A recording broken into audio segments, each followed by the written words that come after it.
have a little thing out of Earth Prayers that I really liked. Fun to read.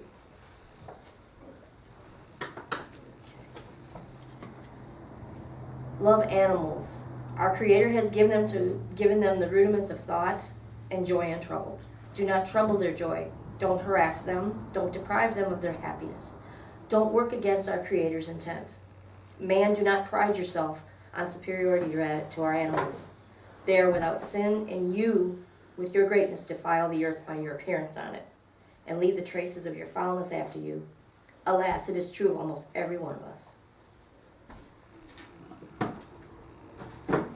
Okay, well, to start off a bit, I'd like to give you a little bit of a history of our rats. Okay, the relationship between us and rats goes centuries back.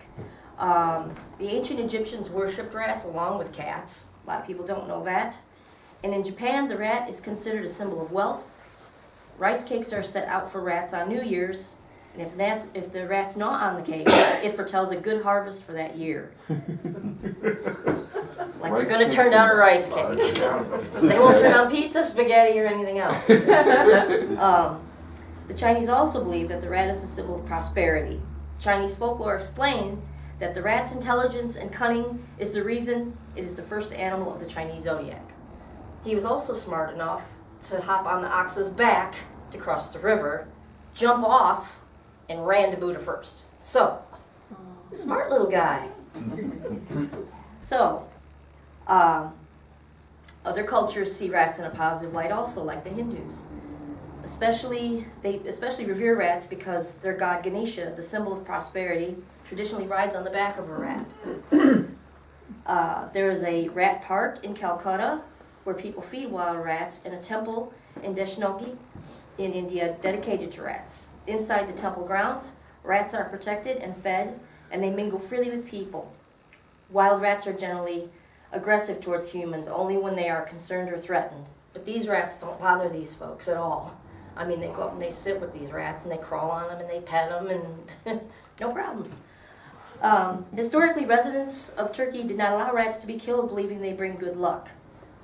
Although wild rats were probably kept as pets earlier, the first records we have of them being bred in captivity are from the 1800s in England. During the time, a popular sport was ratting, where dogs were put in pits and killed many rats as they could.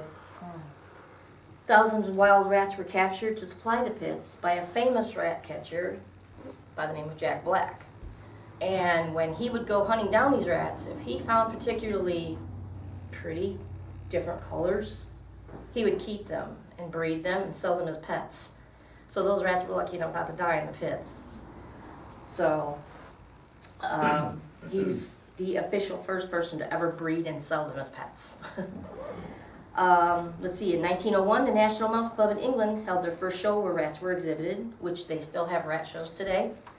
Not here, but a lot of other places. I've actually entered a rat, so, let's see, another thing here. All right. Rats are considered a symbol of good luck, wealth, intelligence, and charm. And some little crazy facts about rats. A rat can swim for 3 days. It can hold its breath for 15 minutes. Wow. They can fit through a hole the size of their head. If their head can fit through it, the rest of it's going to follow. Wow. So if you ever wonder how they get in your toilet, yeah, if they can swim for 3 days, it's not a problem. Oh.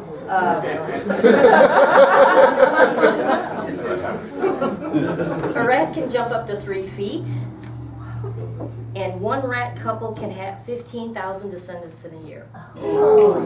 Therefore, my boys and girls are not together.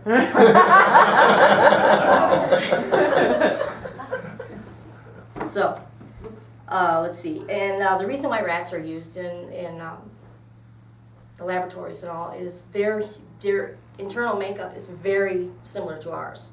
So therefore, they are susceptible to a lot of the same things that we are. My rats suffer a lot from something called mycoplasma, which is a form of AIDS, because they've been given that in the labs. But it cannot be transmitted to humans, just other rats. And it's very ugly. It's very, very ugly. I wish that we could maybe start practicing on murderers or something. It might be better. These poor little guys haven't done anything wrong. But yeah, that's why they use them. Rats age extremely quickly.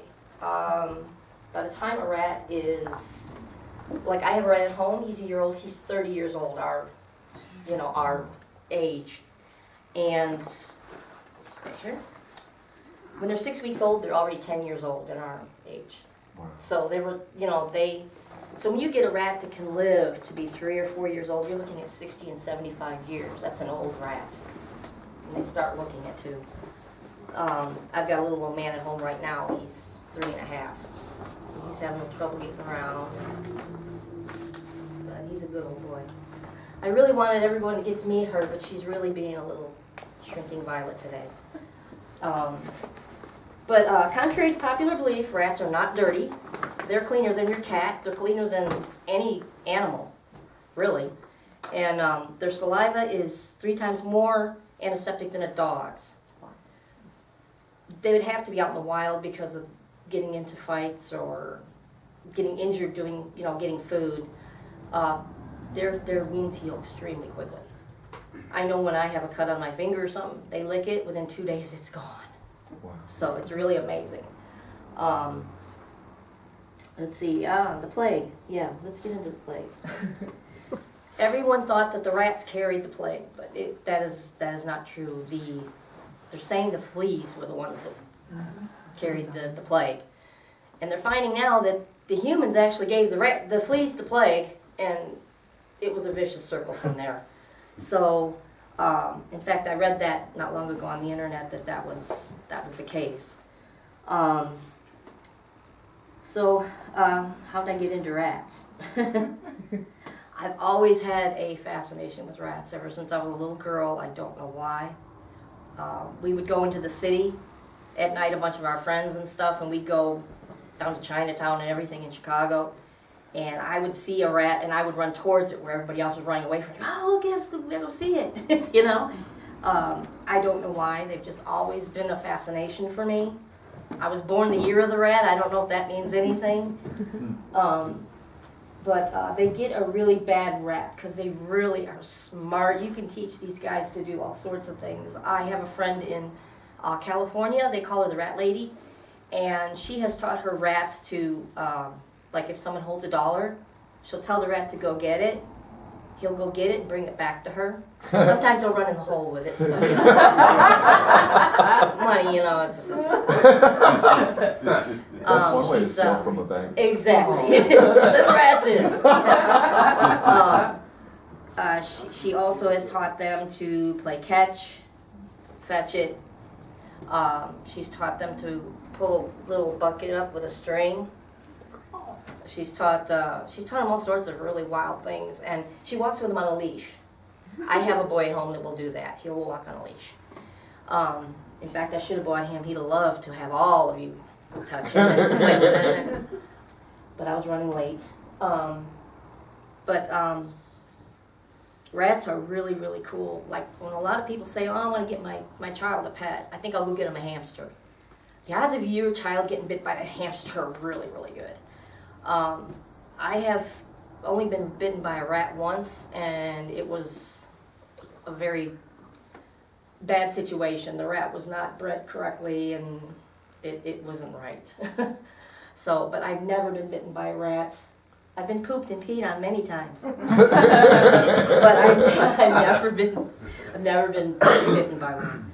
Also, I wanted to talk about this little guy up here. He is called a hero rat. And it's an organization called Apopo, and you can look them up on the internet. It's also under www.herorat.org. These little guys save lives. In Cambodia and in Africa, they actually have taught these guys to sniff out landmines, and because they're so light, they don't detonate it. They can smell the TNT, they start scratching.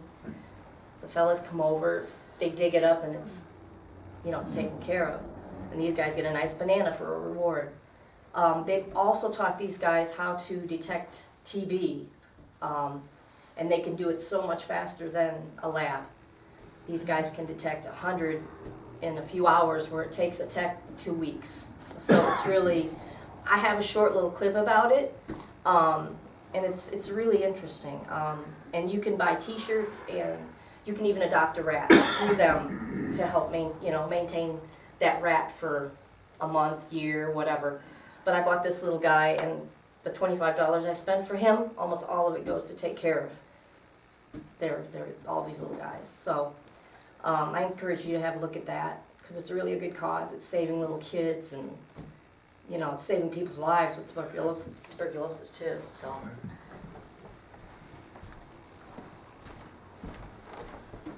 Can everybody over there see this okay? Mm-hmm.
that's an organization that's kind of near and dear to my heart, obviously.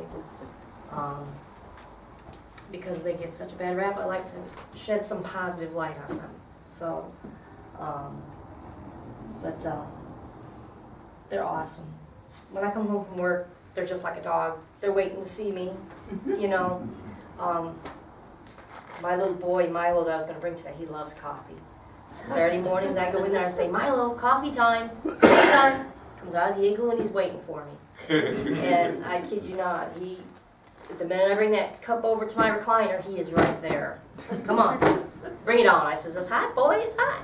And he'll stick his nose right in there and say, ooh, ooh. But he goes right back, you know. They are so funny, they are so enjoyable. I mean, we had a boy that just loved Lynn. I mean, I'd let him out of the cage to run at night, and he'd go find her. She'd be on the couch in the other room. That rat would go sliding around on the kitchen floor, running up and just jump on the couch, climb up and just snuggle with her. They are the coolest little dudes. That really is all I have for today, but I wanted to kind of enlighten everyone a little bit about them, that they're not as nasty and dirty as everyone thinks. They're really great little pets. So, thank you.